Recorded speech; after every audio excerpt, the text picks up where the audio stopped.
Това е Алекс. Той е на година и 10 месеца и кляка съвършенно. Децата притежават естествена мобилност и имат изключителна подвижност в ставите. Костната им структура все още се развива, което им позволява да постигат дълбок клек с лекота, запазвайки гърба изправен, а петите на земята. С напредването на възрастта и липсата на адекватно движение, тази естествена гъвкавост намалява.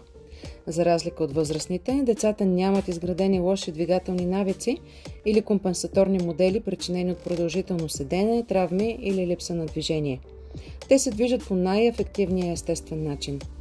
Защо възрастните губят това умение? Днешният начин на живот, свързан с продължително стоене на стол, води до скъсяване на мускулите и намаляване на гъвкавостта, особено в тазобедрените стави, коленете и глезените. Травми, контузии и хронични болки също могат да ограничат обхвата на движение. Как да възстановим умението си да клякаме безопасно и с пълен обем?